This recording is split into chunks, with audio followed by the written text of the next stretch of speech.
Inside the Birds is back. What's up, everybody? It's Geoff Mosher and Adam Caplan for yet another Inside the Birds pod before the Eagles even play a game. Adam, this will be the third, I believe, of 4 pods that we're going to have done in between the Vikings game and then Monday night's Eagles Buccaneers game. This feels like the offseason where we're just doing podcasts. Yeah, look, this is an important show. This is our preview show. We've got great Buck sources, so we've got great information there. We love doing this Friday show, as we have for like 5 years. But as you said, the game's not Sunday, it's Monday night. And then what we'll do is our Monday morning show at 6 a.m. Eastern will only be additional transactions, injury updates, lineup changes, and any additional information we get for, man, everyone's thinking like this is like the game of the year. I think it's a little strong. Just so happens the Bucs are shocking people 2-0. I mean, they only play 2 games. They didn't play a tough schedule, but hey, they are 2-0. Give them credit for that. Yeah. But man, I was doing radio in Tampa earlier this week, and they're acting like this is like major deal. Like they've got the Rays who are really good, right? Which is big news. It seems like they're finally going to get a stadium. This Eagles Bucs game for them is like a mini Super Bowl. It kind of surprised me how excited they are. But again, I guess they're a little surprised that the team with Baker Mayfield is 2-0.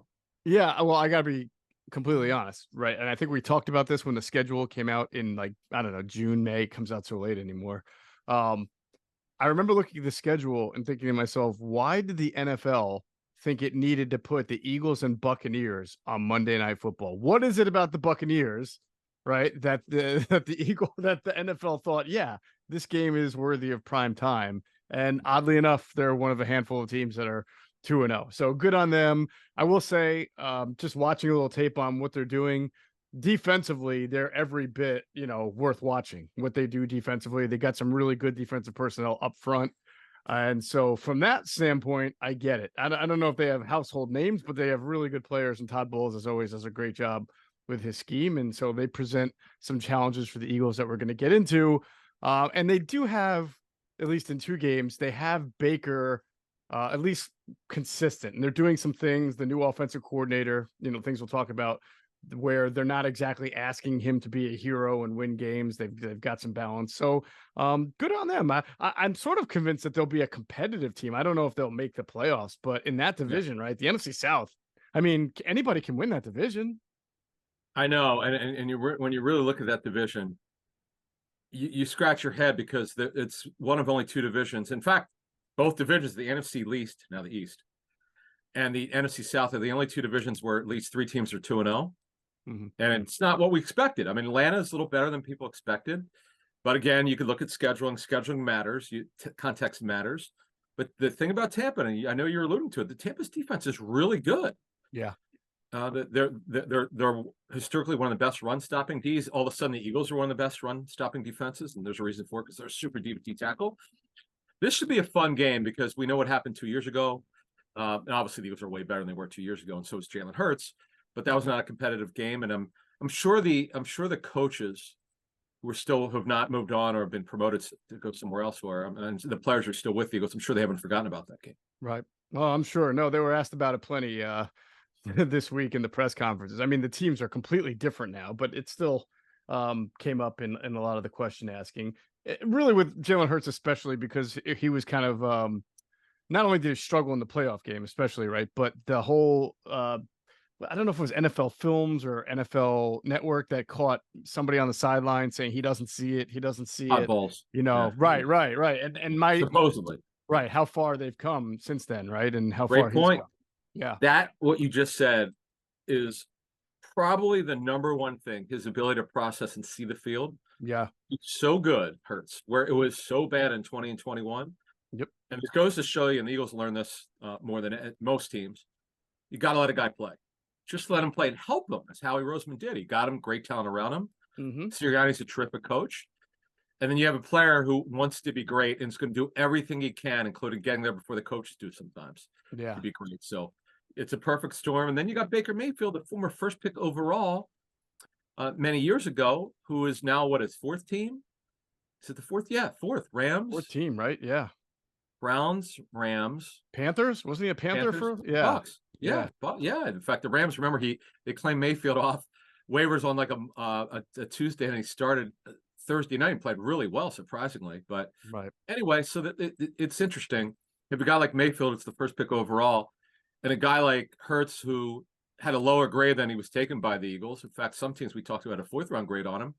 And who knew? And this is fun. It's a fun football game. And one more thing before we get started here, you're always worried about the heat. Last week in Jacksonville, many players were complaining about the humidity. And I know Tampa's not as bad as Jacksonville for humidity. You and I have been to there. We know what it's like. But I'm interested to see. We'll check the weather report. We'll have that up for you on Monday. But the overall, this is sort of an intriguing matchup. Yeah, no doubt about it. Now, speaking of the last matchup, I'm not sure if any platform that covers the Eagles has our listeners, our viewers more covered in what goes on in each game than Inside the Birds. I really don't. And between our pregame show and our postgame show, and this week alone, Q&A debuted. I thought they broke down the game fantastically. And we didn't really talk about this in the last pod. We talked about the offense, right? But, really, they're starting to really key in on Sean Desai and some of the interesting things that are going on defense. And Quentin Michael, who was not the biggest Jonathan Gannon fan, I feel like he's still a little skeptical of the whole Fangio concept in general with the no blitzing and not as aggressive, but you can tell he's starting to appreciate some things about the Sean Desai defense. Gun on One this week was not about the game. It was about Jay Savant and what he overcame in his life, which a lot of people did not realize, judging by the YouTube comments about how deep into the street culture he was as a kid, and then how he got pulled out of it to become not only a great football player and an Eagle, but a guy who does public speaking, talks to kids all the time, charities, activism, entrepreneur, regular in the Inside the Birds family. He has an incredible story that he wants people to hear, to find inspiration in, because he believes that anybody who doesn't have hope can find it somewhere, and his story is an example of that. So if you haven't checked out his interview with Derek Gunn, and by the way, Adam, I don't know if you caught all Derek Gunn's question asking was fantastic. I mean, he basically put Jason up against the wall there and said, "Did you do these things?" And Jason had to say, "Yes, I did." And so you have to go check that out. It was breathtaking at some points of the interview. I was like, "Whoa." The comments, and that was not lost on the commenters on our YouTube channel, that they were blown away with Derek. He put him up against it, man. Look at these two guys obviously know each other. As I said when we brought this up earlier this week, there's stuff about Jason I didn't know about, and you're like when they go over Jason's background and you start learning stuff you didn't know, you're kind of like you're in shock, because Jason isn't in front of me; he's just on the video, and it's not like I could respond. If we would have done this live, you, me, D-Gun, and Jason, I would have had so much. Derek covered just about all of it, but just the reaction, I would want to go, how did you get out of this? I heard his responses, but I don't know. I don't know. It's just it's kind of a miracle, quite frankly. That's if you look at someone's upbringing and what they had to get through, the fact that he is the person he's become today, and obviously it's a tribute to him and it's his faith and his strength. It's amazing, and it's well worth your time, folks. I watched it in 2 parts because sometimes I can't sit down for an hour. But in fact, I really highly recommend you watch it on YouTube. That's what I did. I made sure, because I wanted to see Jason's responses and see. One of the things I like about watching YouTube interviews is I like to see the faces, and when it's something that's heavy and personal, I want to see the reaction. There's something about that you can't get from just listening to a pod.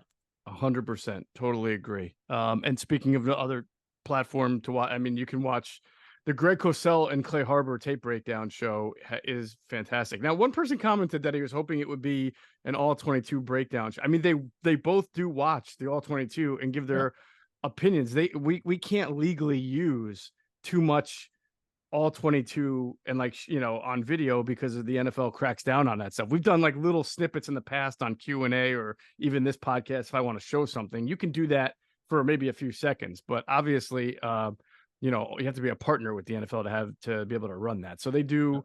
Listen, I think they broke it down as well as anybody could break it down. Both of them seemed somewhat taken aback by the Vikings' defensive approach for the better part of the game, as we talked about with the lightweight fronts and all the deep coverages. So it was an excellent not only an excellent review of the game, but even a preview of what's to come here on Tampa Bay. So that's called Inside the Tape with Cosell and Clay, or Clay and Cosell, and it's on both our YouTube and our Inside the Birds platform. Podcast platforms. And then we'll be back at it Monday night. As you're saying, we'll have our podcast Monday morning. It'll be transactions. It'll be this, that, and the other, what you need to know. But then the pregame show. Yeah. Pregame show. Say it again. No, whatever needs to be updated is updated. Yeah. But go ahead. So the pregame show is what, 5 to 7? Right. Pregame show 5 to 7.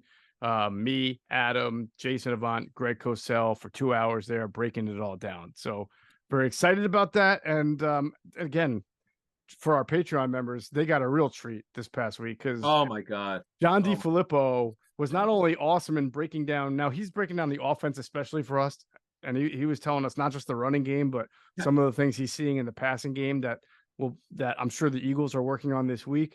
But his stories are fantastic. His look ahead to Tampa Bay, because he knows a lot of these guys. He tells you not just what Todd Bowles does, but what Todd Bowles is thinking, because he knows Todd Bowles. Ready for this? Todd Bowles tried to hire him.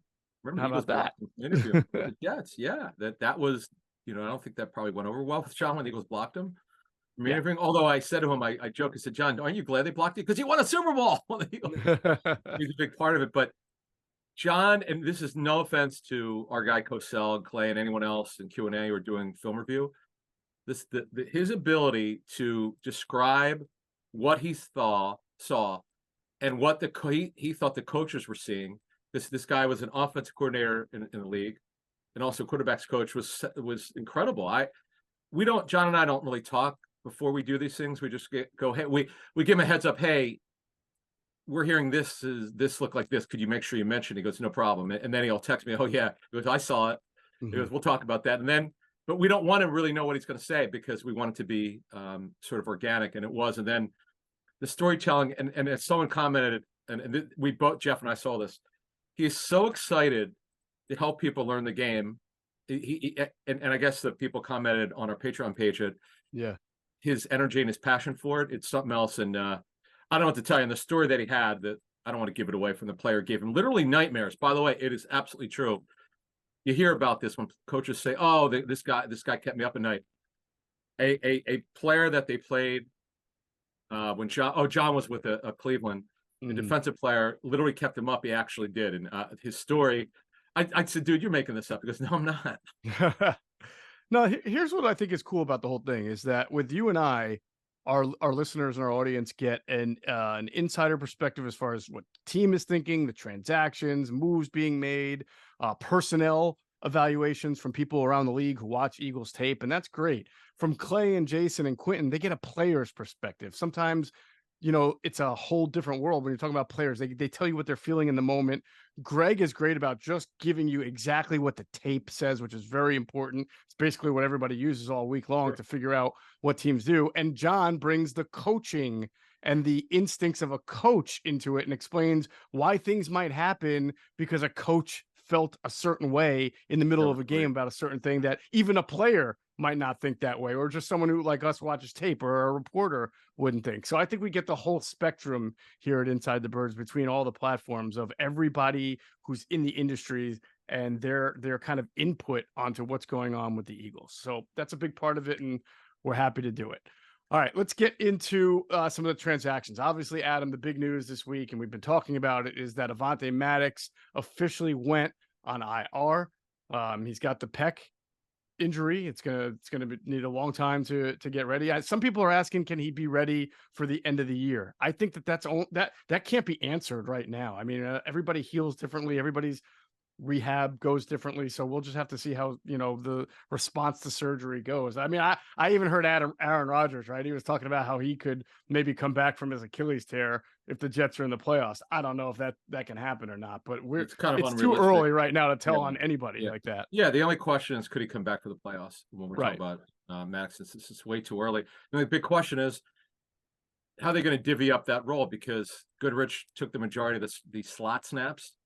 Had mixed results, to be kind. He had some good snaps and some, because he hasn't been a starting nickel, so he hasn't been in there, and he hasn't been that guy in the regular season. So this was a tough task for him, and they're gonna have to figure this out. They're in a tough way. They just really are. And you got the Bucs, with Mike Evans, who didn't get his extension, it's really playing well. Look, he's going to be a Hall of Famer. We know that.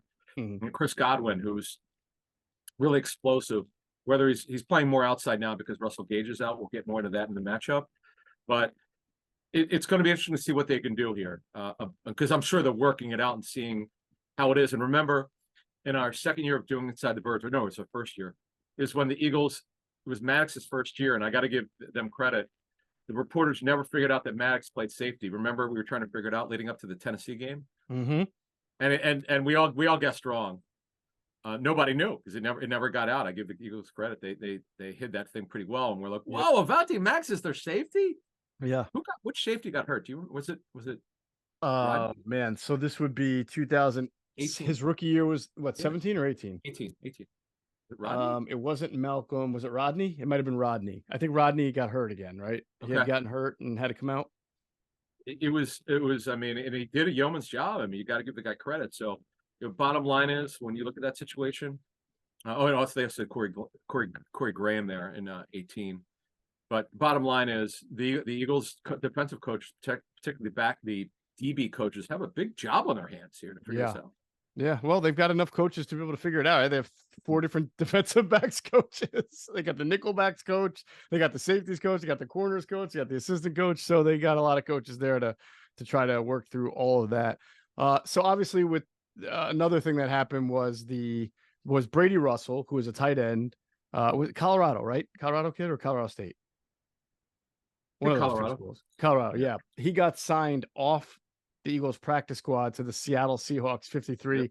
Not a surprise as far as what the Seahawks like to do, which is run the ball, and what Brady is good at. He was a good blocking tight end.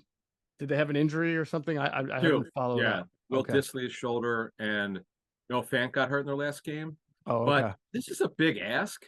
Yeah. Because we checked into Brady Russell's background, just what people in scouting around the NFL thought. A bunch of guys we talked to said that he probably wouldn't. He would be better on your practice squad. You wouldn't want to play him in year one. Well, guess what? He actually, because he's on the 53. They obviously wanted him. He may be dressing and playing on Sunday. Yeah. Or actually, I guess it's this week. Yeah.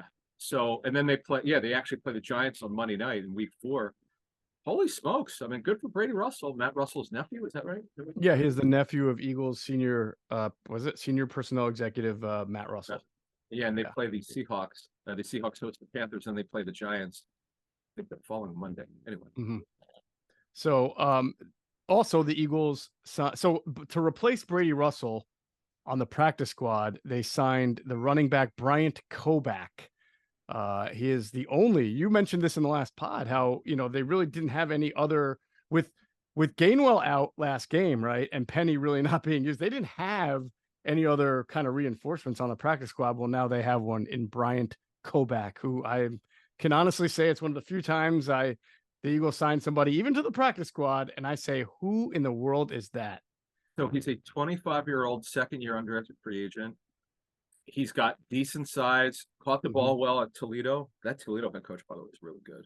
Yes. Like these, but he's a little older. He's 25, I think. Yeah, he's got some ability. I'm just kind of surprised they haven't signed a veteran because two of their backs of their top 3 are hurt. So the good thing is Gainwell was working on Thursday, so that's good. That's a good sign. All he needs to do is get cleared for contact and be playing on Monday night. So that he's pushing through. That's good. Koback is a guy that they obviously have done their homework on, and we'll see if he ever plays for the Eagles. The hope is obviously that he doesn't, but hey, you never know, and there's nothing wrong with trying to develop a guy in practice. Yep, no, not at all, and especially at that position.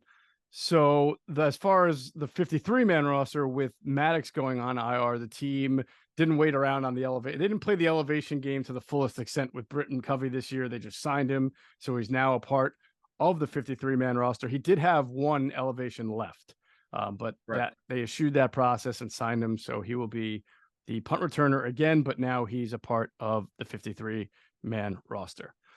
So those are the transactions. We'll get to the injuries in a second. I want to remind everybody that Inside the Birds is presented by our friends at Ocean Casino Resort in Atlantic City. It's the exclusive Jersey Shore resort of Inside the Birds. And let's hear a word from our friends at Ocean Casino Resort. Go to get your game on. Go for the beers. Go for the cheers. Go for the hit and the hits. Go for the stakes and the stakes. Go to get your parlay on. Go to get your party on. Go for the scene. Go for the screens. Go for the gallery. Go for the win. Go to Ocean. Visit theoceanac.com to plan your visit. Okay, injuries. As we, it's kind of weird to do a podcast this late in the week, right? And really, the Eagles just started practicing. It's not like this is not like a normal Sunday game, and they're back in it at Wednesday. They didn't have their first practice for this Monday night game until Thursday. So I do wonder if because I know there was no media availability on Wednesday. I wonder if the players were in the building. I believe they did have guys in the building, Adam, but it might have just been treatment, strength conditioning, classwork. They could have had a light. I don't know if they had a light walkthrough or not, but I do know that there were guys in the building. It surprises me because most teams have a light workout on Monday and then they don't see them until Thursday. Right. To not do any work until Thursday is wow. Talk about a mini buy. That's a hell of a buy if that's what happens. So the ones that they're concerned about obviously are the guys that will be playing a decent amount. Gainwell with the ribs. Again, he started working on Thursday. That's a good sign. 2 more days they got to get through to see how it feels. Mm-hmm. Boston Scott still in the protocol. Quez Watkins is working on the side on Thursday with his hamstring. Olamide Zaccheaus would replace him as a third receiver if he can't play. Although it's funny, Watkins left early, but I don't even think Zaccheaus had a pass target in that game, did he? I don't remember him getting one. I don't think he did. Then again, they only threw it 23 times, but nevertheless, yeah. And now Bradbury's working on Thursday. That's great. Yep. We'll see. Now that's part of the protocol now, right? That's right. We know. Yeah. Now, if he's not working, that means he's not even. That tells you if a player is in the protocol, but is not working, that means he has not progressed at all. Right. It could be light sensitivity. In fact, if you don't see him, if you don't see a guy the first day back after this, that's really not good. Mm-hmm. The fact that Bradbury is working on Thursday, that means he's progressing through the protocol. That doesn't mean he's out of it, though. Right. There are more steps that you have to, of the 6 steps that you got to get through. And then we'll see on Blankenship whether he can get cleared to play. Mm-hmm. Well, again, we're going to have more on this on Monday, and we'll continue to update that. But the good thing is some of these guys are coming back.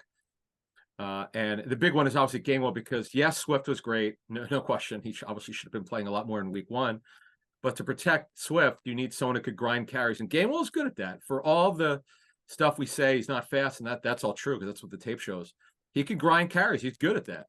Yes. And they certainly can use him. And clearly Penny did not look good. He didn't have a great training camp.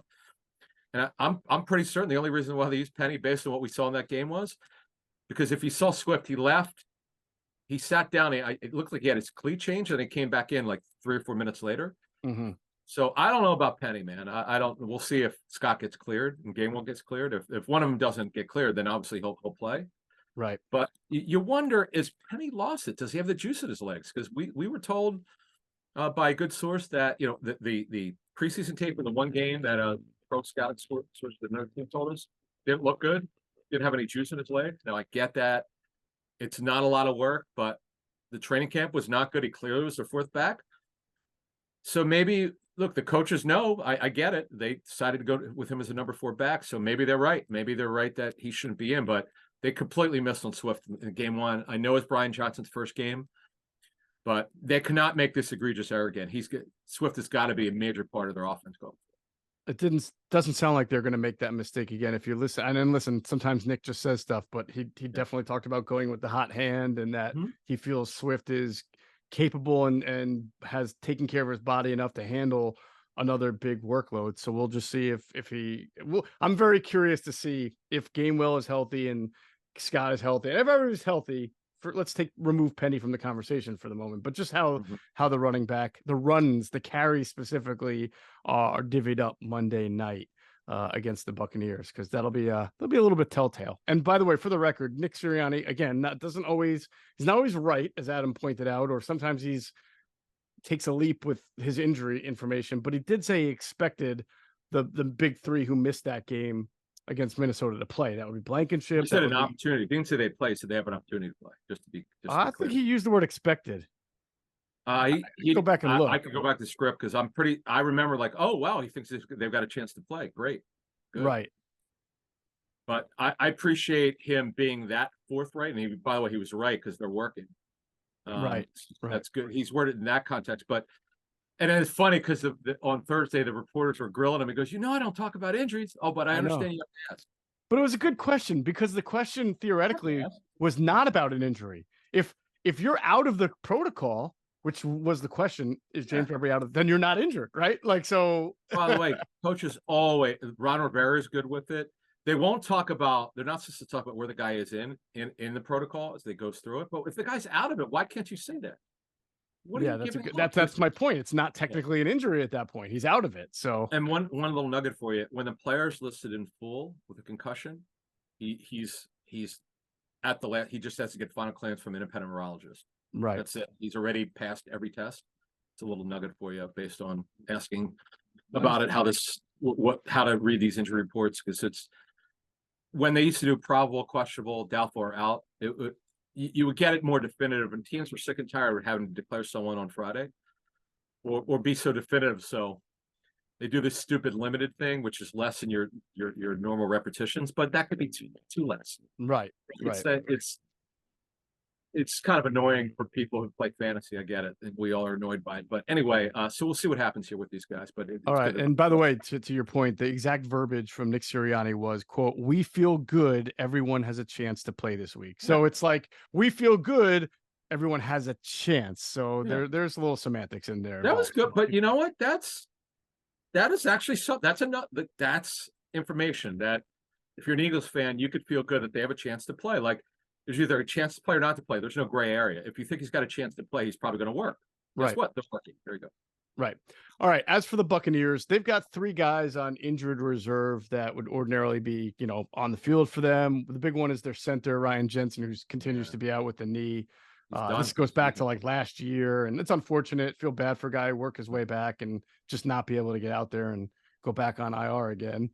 So he's out with the knee. Their third wide receiver, Russell Gage. This is big. That's big. Yeah. That is why Godwin's playing on the outside, because what they would do is Gage would, because if they were when they go 11, Godwin would be, in fact, that their ability to play 11 this year is completely impacted by Gage, because we're going to talk about Trey Palmer in a couple minutes, who's a pretty interesting player, but you can't play him a lot because he's a little raw. So Godwin's having to play on the outside. This is not what they really wanted, but he's playing almost exclusively on the outside, opposite Evans, who's been terrific so far. So Gage is out, I think, for most of the season. Jensen, as you said, may not play again. And then don't forget the running back, Chase Edmonds, went on IR. Yeah, it's a big one. Yeah. He was there. It was between him and Sean Tucker to be the number 2. Sean Tucker's the kid out of Syracuse who should have been drafted in the 4th round, but had a heart problem discovered at the combine, so he dropped out of the draft. But he got cleared, and he's been a nice story. He made the team. He's the 2. Keyshawn Vaughn is the 3. But it does hurt them. They have 2. They have 2 dependable pass targets, Godwin and Evans. So let's get into Trey Palmer, because you're gonna hear about him. He's gonna play a lot because they don't have anyone else. The kid Rakeem Jarrett's an undrafted free agent, but I talked to a receivers coach who I'm pretty close with, who said that on tape he graded him as the 3rd most explosive receiver for this draft. He had Hyatt, Giants receiver number 1. I don't remember offhand. I was driving, so I didn't write it down, but I remembered he mentioned Hyatt number 1. But he didn't like Hyatt that much. He just said in terms of explosiveness, how he graded him. But he said Palmer had 2 issues: hands, route running. He didn't always catch it correctly, and the route running needed to be way more advancted. Now, he was a transfer. He transferred to Nebraska last year, but he's so explosive. I remember him. And he's a pretty coachable kid. He wants to do well, but this is probably too early for him to be the 3rd receiver. But you're going to see him Monday night. He's going to play a lot, and he is super explosive. So this is going to be a test for them. The Bucs play a lot of 12 and 13. At least they have for the first 2 weeks anyway, under their new coordinator. So I don't know how much he would have been used, but you do wonder, Adam, will they feel with the Eagles' issues in the slot right now that we'll talk about? Would you want Godwin back in there and just use Trey as a deep threat, clear out guy on the outside because he has speed? You don't have to throw him the ball that much, but you give yourself probably a better mismatch if you do move Godwin inside in 11 against what the Eagles have at slot right now. Right. Obvious passing situations. Yes. Palmer outside, Godwin in slot. Now, if you're, because I've always felt like, I don't know why teams sometimes wait if you're non-12, if you're non-11 team, if you're mostly 12, these teams will just wait till third down and go 11. That's stupid. The best time to pass is on first down. Analytically, the numbers show it. You have a higher success rate of throwing on first down than waiting. Mm-hmm. And I don't know why teams do this. So I'm so interested to see what they do with Palmer. We ask Avant and Cosell Monday night. That's a great question, man, and see how they do that. Now, the problem that you have is as we get into the matchups, you want to start with the Eagles first? Yeah, real quick, we'll finish it off. You were mentioning Elijah Cansey, the rookie defensive tackle. Yeah. I think everybody wants to kind of see him. He didn't play right week 1 or 2. Did he play week 2? Played 1 and got hurt, and then he had a calf. Played week 1, right? He got right. his calf, and he's so explosive. I know Cosell said he knew he was really small, but Greg, when we were doing those draft preview shows, Greg acknowledged that, but he said the kid is so off-tape explosive. Mm-hmm. And give the look. Not every team we talked to had even a 1 or a 2 on Cansey because he's so small, but he's so explosive. And then second year undrafted free agent Mike Green started for him.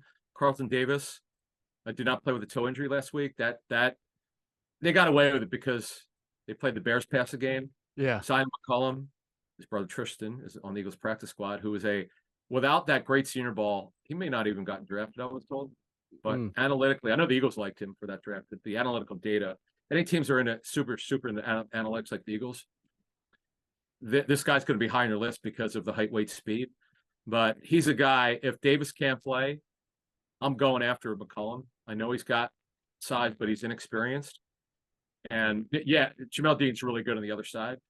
And then what's interesting is the Bucs played undrafted safety at Christian Eisen at nickel, and he did a good job. He's got interceptions in his first 2 games. Mm-hmm. So we talked about him Monday night. He's not a real big guy, but he's pretty smart. And then old friend Ryan Neal, the Eagles should never have cut. That was a mistake. He's a guy that we're going to be talking about in a minute. Yeah, Ryan Neal. Yeah, I forgot about him. All right, well, that sets up well to sort of analyze this matchup we'll start off with the Eagles offense against that Tampa Bay D. Now, it would be great and ideal, like you're saying, if the Eagles can sort of capitalize on the Bucs secondary, especially if Carlton Davis doesn't play. We'll see as the week progresses if he'll be able to play. But the Buccaneers do a lot of stuff up front, and they have a ton of really good pocket pushers and pass rushers. It starts with Vita Vea in the middle. I mean, if you thought the Patriots had some good edge rushers and some tough linemen, which they do, and Danielle Hunter from the Vikings is a pretty good edge rusher. He's long. Like this front is the best one that New England's close, but as far as diversity of guys, you've got quick edge rushers and Barrett and Joel Shoryinka. Is that I pronounce that correctly? Shoyinka. And then of course, explosive. Yeah. Via in the middle. And as we know, Todd Bowles likes to put 5 guys. He likes to make those bare fronts, cover the gaps, make your linemen block 1-on-1. Who John knows probably Bowles' defense better than anyone. And on our Patreon, we'll give you one nugget. He talked about Geoff just talked about the bare front. That's all. We'll just tell you, folks. That's 5. It could be 5 down linemen. It could be you're always going to have 5 in the box with the bear. It's typically called bear claw. I heard Derek Anderson, the former Browns, talk about this years ago. You see it a lot with 5 down linemen, and you're not going to run against that. That's Bowles says you're not running. That's basically what he does. And then you got Shaq Barrett coming back well from his Achilles. Sharon Shoyinka, who's really good. Anthony Nelson, very underrated player. Yeah, was drafted in the 4th round. So you're right, man. And then Will Golston's a run game guy. This is year 10 for him. And Logan Hall, who's the right defensive end, is a really good football player. So you nailed it out of Houston. He's 6'6". Man, this no offense to the Vikings. This defense is way better. The front's great. Devin White, I know he didn't have a good year last year. He didn't get the extension that he wanted, but he's good. And Levante David, year 12 for him. Are you serious? I know. Wow. I know. And he's still fast. I was watching some tape. I mean, this whole defense and Todd Bowles does such a great job. He gets them playing fast, aggressive, downhill. Can the Eagles run against it? Sure. I mean, how many times have we said, you're facing a great run defense, whether it's the Saints, whether it was Jags last year, and they turn around and run the ball and do a good job. They put certain players in conflict. That helps too.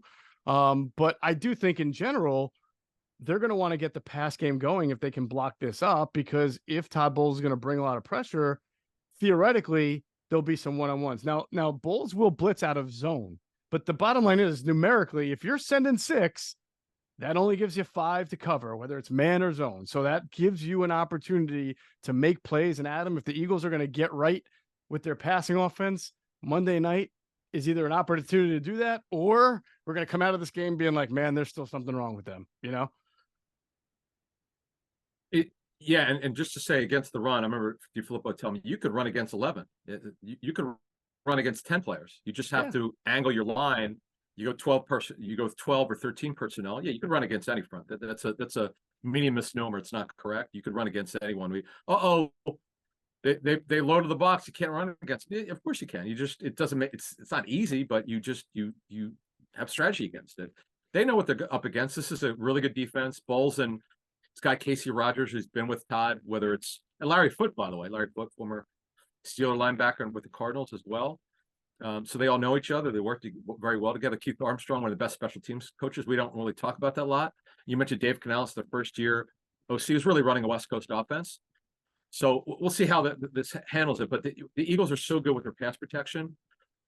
The one area, though, you worry about, it was a little bit of a concern in week 1 with Cam Jurgens. It was alleviated week 2. I'm interested to see what they do, because that's what you look for. If you're always looking for, okay, what is their weak link? Well, Cam Jurgens hasn't played a lot, so that's the guy you're trying to expose. So we'll see what they can do. Yeah, the only thing that concerns me is if the Eagles want to come out throwing but get their RPO game, so they're not telegraphing, it's very difficult for Swift, I've seen, and I think for any running back, to sort of get the carry, right? Like have the ball gets pulled, so it's going to be a pass instead. But you've got your pass protection going on, because now you're not getting the ball, and you may have to be a blitz protector or a blitz pickup guy. And it's hard to just be involved in the fake ball carrying process and then get your body ready to take on the extra man coming, right? So you wonder maybe if the Eagles will just come out throwing, but maybe more traditionally. Maybe they won't try as many RPOs. I mean, they sort of ditched it really quickly against the Vikings, who were pressuring a lot at first. And then the Vikings stopped pressuring because the Eagles just stopped. They said, forget the RPOs and screens. We're going to run the ball on you. And then once we start running the ball, then we're going to throw deep on you, which worked very well. So I just think that there's a good cat and mouse here between what the Eagles like to do and what the Bucs like to do. One side's got to give. So we'll have to see what happens. I'll say this much now. It has no explosives, but they've given up a ton of passes to tight ends the first 2 weeks. Yes. So we'll see. Now Ryan Neal's just under 6'3", so we'll see if they use him. We asked Cosell if you noticed that on tape, who's the tight end cover guy. Some teams have a linebacker, some to do with the safety, depending on how big the guy is. But it's really it's before we move to the defense, the other matchups. It's really time they got to get Goddard involved. I mean, he's too good. I agree. Now, one thing before we move on here, if Carlton Davis cannot play, what their approach will be? Will they try to go heavy 11 personnel? Because Eagles haven't done that yet. Will they try to spread them out? That to me would be interesting. That will be interesting, and I agree with you. I think this sets up well to be a Dallas Goedert type game, as long as everything can get blocked up. Yep.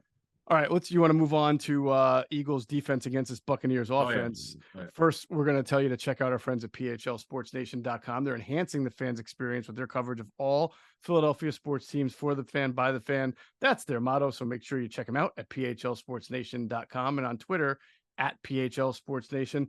Let's also pause to hear a word from our great friends at Sky Motor Cars. Sky Motor Cars in Westchester is a different sort of dealership. All it takes is one look at their Highline pre-owned vehicles that people over the country want and need. Owner Brett Schiller, make sure you don't spend a dime of your money before you purchase the car. Sky Motor Cars allows you to make all the decisions regarding your next vehicle. At Sky Motor Cars, you never have to spend more than necessary. Visit SkyMotorCars.com today or call 610-918-7225. And if you stop into Sky Motor Cars out there in Westchester, PA, make sure you tell them Adam and Jeff sent you. You will get the very best deal. I promise you. All right. So watching it's so weird, Adam, right? Because we are so accustomed to covering this league for a long time and seeing certain things like the Buccaneers for quite a while. Bruce Arians, air it out offense, vertical. And then I'm like, watching some of the Buccaneers tape. I'm like, whoa, is that 3 tight ends out there? You know what Yeah. I'm saying? It's like, this is not a Bruce Arians offense. This is clearly what Seattle likes to do. And of course, Dave Canales comes from, Mhm. I think he spent 12 years there Is in it that long? Seattle. Okay. He was there for Okay. do you know he used to be a strength coach at USC?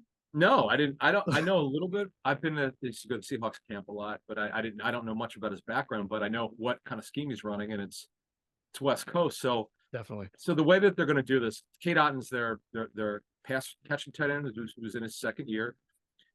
Keeft is their wide tight end, number 41. He looks like a fullback if you watch him. He's wearing a neck roll. I noticed that when I was at their camp. They're going to be heavy 12 personnel. Now, this is what's interesting. If for some reason the Eagles are, let's say Blankenship can't play and Bradbury doesn't get cleared, do they change and go more 12 personnel because they don't have Russell Gage? They got Trey Palmer, who's the rookie we were talking about earlier. So I'm interested to see what they do there. But the big thing for them is 5 offensive line changes. Luka Decky used to be a guard. He's now the right tackle. Cody Mox, a rookie at right guard. Robert Hainsey takes it from Ryan Jensen at center. Matt Filer comes from the Chargers. He's a grinding, tough guy who's played right tackle and guard. He's playing left guard here. And Tristan Wirfs from the right side to the left side. Folks, the Eagles are going to eat here. Dusty line of football. Get after him. Baker Mayfield, to me, gets frenetic. He does not like pressure. Does not handle pressure well. Doesn't always throw at the sense of timing. The blocking so far has been good. I'll say that much. The line's done a good job for him. He's delivered. He's been accurate. But they haven't faced anybody. They haven't faced a team like this. The Bears have the worst pass rush in the National Football League. It's almost college level. This is the part where if for some shocking reason, I can't think of one way they won't, but if they don't get pressure on Mayfield, then this is going to be a better game. Not only a better game, Bucs might pull off the upset here.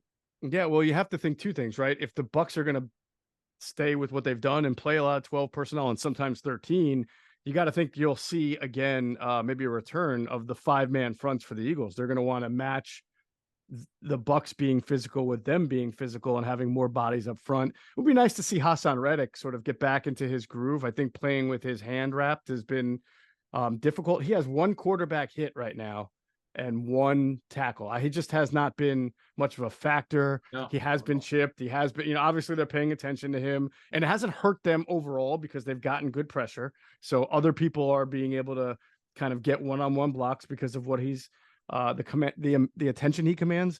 But in a game like this, knowing that Baker Mayfield, he really wants to get the ball out of his hand. He gets a little jittery when he starts to hang around the pocket. You want Hassan Reddick on his neck immediately. I agree with you. The Eagles should win up front. They should eat. And I did wrestle with what you're saying because when I was watching the tape, I was like, this new offensive line for the Bucs is actually doing a pretty good job. And I had to remember that the Bears defensive front isn't that good, but I will give them credit. They did well though. I mean, they handled stunts well. They did all right. Yeah.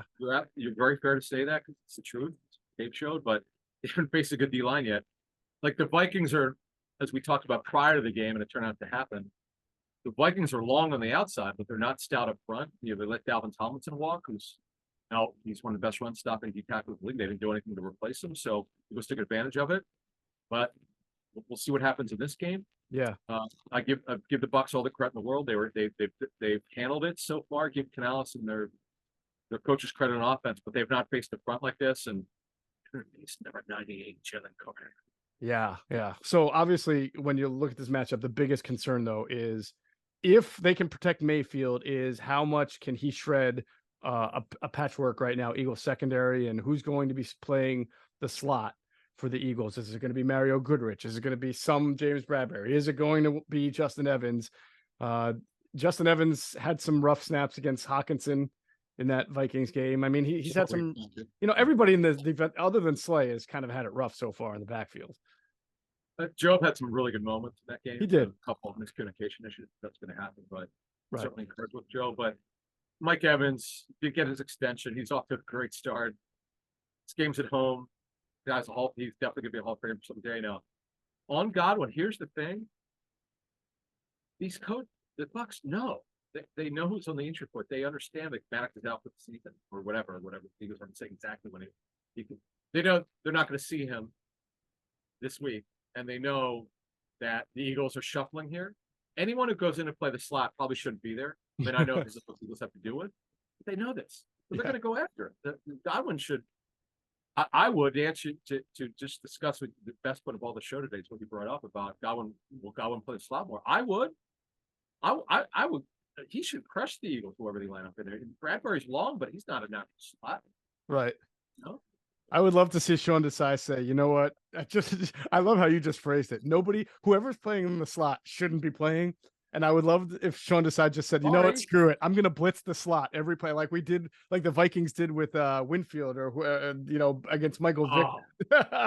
You have to like, I don't think this guy can cover. I'm just going to blitz him every time. Honestly, that's definitely an advantage the Bucs have. And that's a real problem. Yeah. Whatever they do, it's just not going to be ideal. But look, this is why Desai's the coordinator. They think he's really smart. Off to come up with some plan. We'll see what happens there. But we talked about the fanaticism of Mayfield. That's something to take advantage of. Rashad White is excellent pass catch out of the backfield. His start vision runner. Now he had a good game last week, but he's not explosive. Sean Tucker is the changeup. He's got some juice. Tremendous straight line speed out of Syracuse. But the Eagles have such an advantage. Their defensive front versus the Bucs offensive line. So I'm looking forward to seeing how they play that. And that to me, that's where it's won in this game. If the Eagles dominate front, this could be blowout city. That means turnovers. That means Mayfield running for his life. Because I could absolutely vision that. But you made a good point because the Bucs got their offensive line probably pretty confident right now. They played well or they were achieved. They can't be heavy faces type of front. And this is the inner workings of coaches here of how are they going to handle this? Are they going to go with 12 and some 13 personnel as you were suggesting? Right. Well, they could do that. Yeah, I love the cat and mouse of it all. It's going to be a great game to preview, which I wasn't expecting when the schedule came out in April. So now I'm excited and happy for it. We will be back to preview it. Again, we'll get you all the updates and anything transactionally that happens on Monday morning in our podcast. And then at 5:00 p.m. on our YouTube platform, Inside the Birds pregame live, myself, Adam, Greg Cosell, and Jason Avant for the most thorough pregame show you can. We will get into all the X's and O's and with the best there is in the business at breaking the game down. That's going to do it for this episode of Inside the Birds, the leading podcast in Eagles intel. As always, we thank you for flying with us inside the bird.